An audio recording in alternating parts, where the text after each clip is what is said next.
Now, I like this workshop because it has a junk and a steel mineral collection. Junk is kind of useful if you screws and gears and things like that. It'll create some of that stuff sometimes.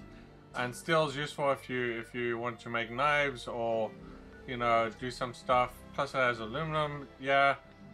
Plus it has silver if you're interested in that. And plus what I also do is I put a whole bunch of water purifiers at the same time. So I farm water, aluminum and steel mostly. But if you want to do silver as well, you can do that. And you can also grow food crops and things like that as well. So let's get to it. So the first thing we want to do is, another thing to note here is there's a whole bunch of scorched here. So if you do run out of gears and stuff, you can go and grab a whole bunch of guns. And then come back so it's nice and close. The other most nice thing is they do the leader of the pack event here. So if you're not familiar with leader of the pack, if you ever see it, definitely do it. You get some legendary weapons from 3 Wolves. Very easy mission if you see it, and attention in time. Okay, so this is the dirt track. We're just gonna have to probably kill a few enemies here. To my left here we have a silver deposit. So the enemies to take the dirt track are pretty easy. They're generally ghouls. So that's quite easy. The hardest enemies are going to be the super mutants. So I'm hoping we're not going to get those today. So here's another silver deposit.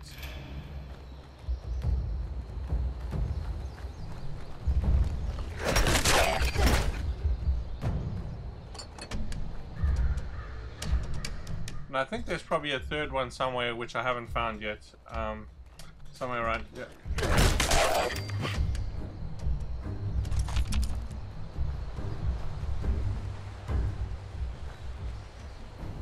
Now you can get rid of these cars. Unfortunately, you don't get any extra steel for your workshop. Right in front of the workshop is an aluminum deposit.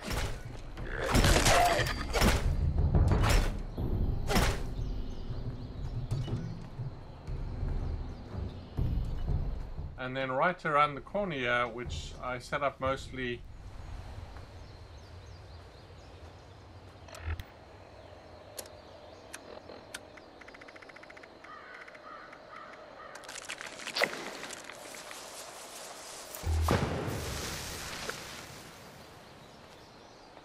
there's a junk deposit. So I mostly set up all my stuff around the corner here, and the reason is when people come and do PvP with you, I had that yesterday or the day before. You know, I had these idiots come and in full-on X10 power armor, they came, they took my workshop, they destroyed everything, and then they left. You know, so I mean, I don't have issues with people, you know, doing the PvP thing, taking the workshop and using it. But to just come and destroy everything just for the fun, ruin someone else's fun. So you gotta be careful of that. I don't really do the PvP, it's not worth it. I did it at the junkyard and I lost well over 100 caps trying to defend it. It's just not worth it unless you want to actually do PvP. You basically just give each other caps and eventually one of you will run out of caps, and whoever has no caps, the other person basically wins. So if you are playing solo like I do and you're not into PvP, don't even bother trying to defend it, even though you're inclined to do so. You're just going to lose a lot of caps for no reason. Just go find another workshop. Don't spend a lot of time setting up these workshops. You don't need to. The budget's not that high anyway. And you could always just go find another workshop. The Wade, the junkyard workshops are pretty easy to take as well. Okay, so we're going to try and take this over. Let's see, we still have some enemies. Let me see where we are. Yeah, they're probably still up in that tower. Oh, I see someone up there. I can get them to come down. Stand by the window.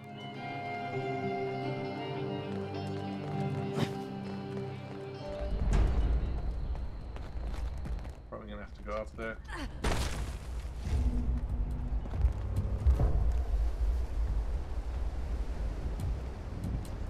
Come.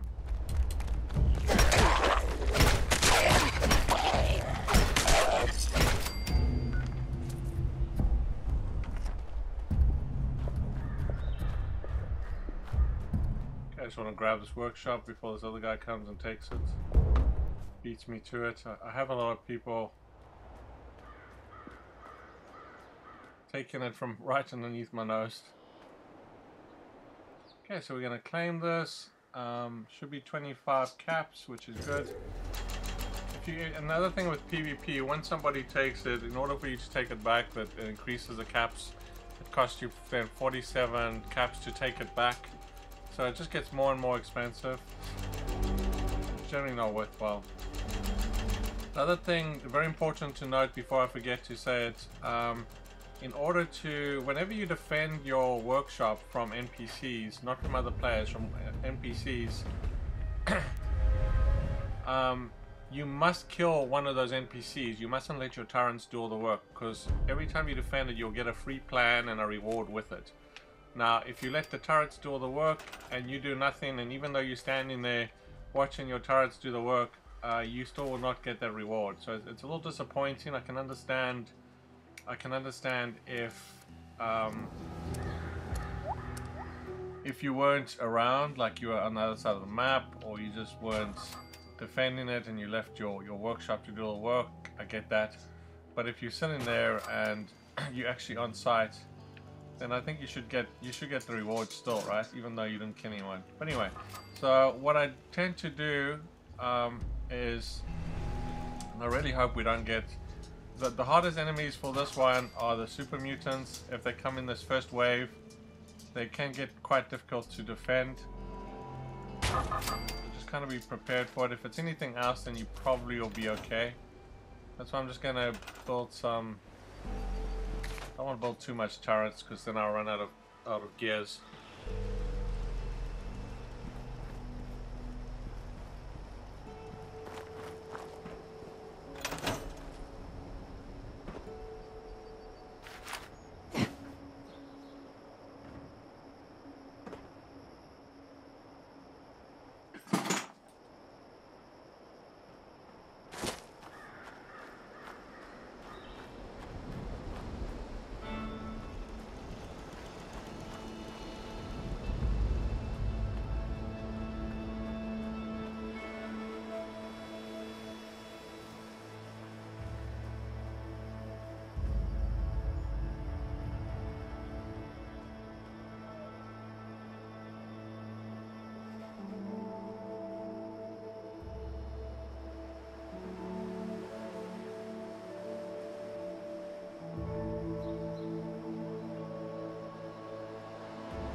Okay, so it's wild mongrels, which is great.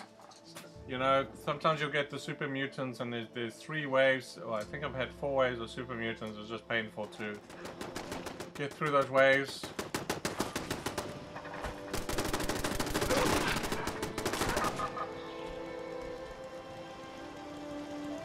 So try and kill one of.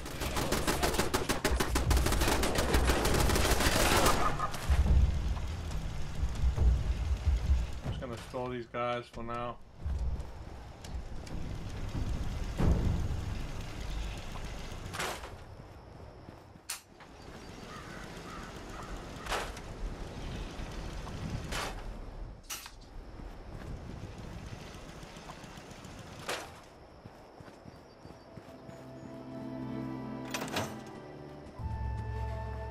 So I'm just going to kill them myself because they're relatively easy to kill. I just normally put turrets there just in case the first wave or the first defense is super mutants, and it helps a little bit, even though they can take out your turrets pretty quickly. So like I say, always try and kill at least one enemy. As long as you kill one enemy, you'll get a plan and you'll get a reward. If you kill no enemies, you won't get anything if you're trying to defend it. So just kind of remember that. The only problem with not having turrets is if people do show up and start PvP, they can take your workshop a lot easier without turrets. So it's kind of a downside to it. So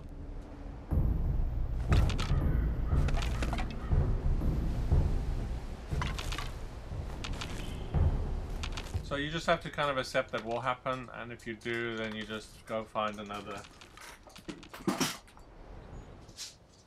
workshop.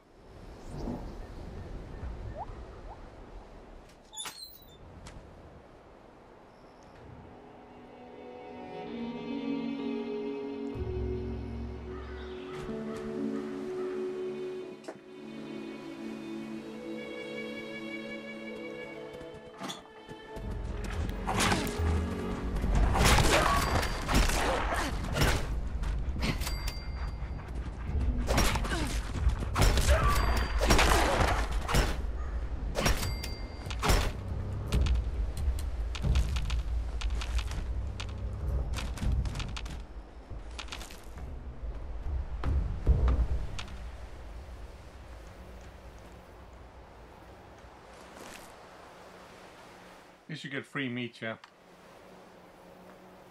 Now, sometimes the if you get mole rats, it's a little buggy sometimes. They will hide under the ground and they'll take a while to come up. And, you know, when you're trying to defend it, so you might have to go around and sort of look for it and stuff. But if it's a scorched or it's ghouls and that, and then generally works.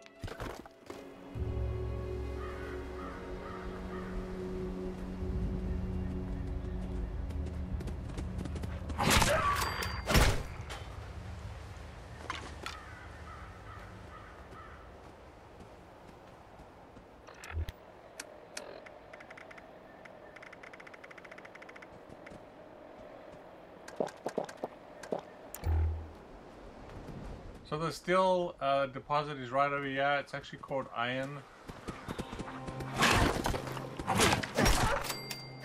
But it will make you steel. What I tend to do is, if you're carrying a lot of steel anyway, is to make throwing knives, and then instead of throwing or dumping the steel on the ground, you can make throwing knives and get some XP. Then you can scrap it and you can do it again.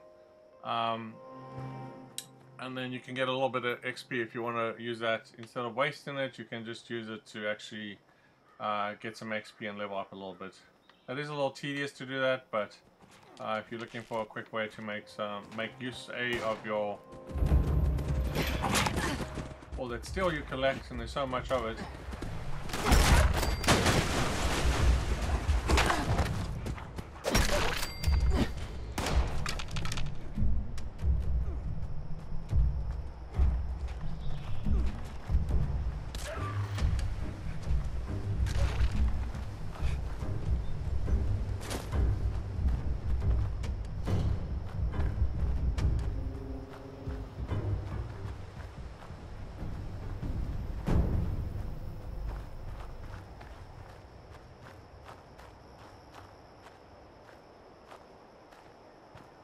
Okay, it does take a little while, and this is what I mean, it takes a little while for these to... The mole rats are definitely much longer.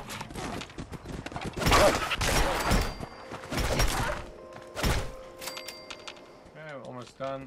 One more. Okay, that should be it.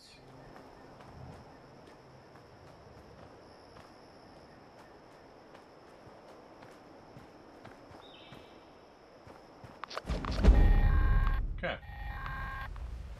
Heads up, responders. The You get a reward for that. At Mama Dolce's have finally cooled down enough to... There you go. So you get item reward, and you can see I've got a plan there. Metal something. It's too far for me to read. But every time you defend your workshop, you will get a reward. You will get a plan for your camp. So it's pretty cool. You can farm plans, kind of. If you're not doing anything, you're watching TV, you're AFK. You can, every 48 minutes or 45 minutes, you will need to defend your workshop. So it's kind of cool that you can get a plan out of it. And like I said, if you don't, then I get disappointed when my turret kills everything quickly and I get no plan. So, and you kind of wait for it, right? But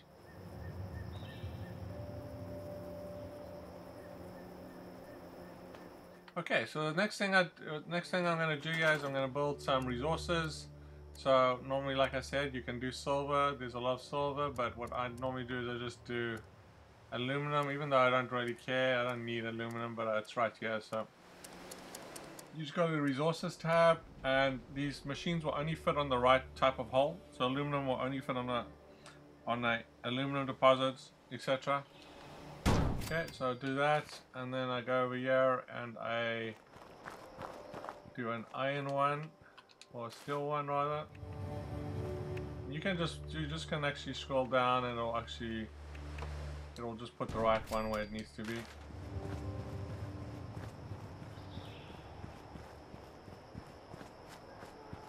And then I go do a junk one over here. And this one to me is the most important for me because it collects junk. You get screws and springs, oil. You know, it collects not in great quantities, but enough that you can fix your turrets or whatever you need to do there, right? So, okay, so we want to build some generators. If you're lucky enough to have the big generators, then build those. I just have these small ones.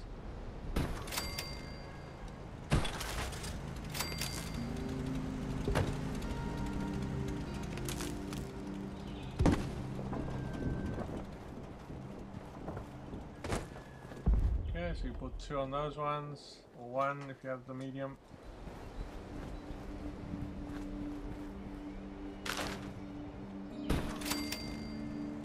Now sometimes these harvesters will bug out. I haven't noticed it on this workshop. I noticed it on the junkyard a lot. It just won't produce anything. If that happens, just store the harvester back into the workshop and then take it out again, and it should continue producing. You can clear some of the stuff up. It's unfortunate it doesn't give you steel when you do that. Like for the workshop, I mean, it's not like you can use you can't use you can't take the steel away, so it doesn't really matter. But I've definitely run out of steel to build stuff.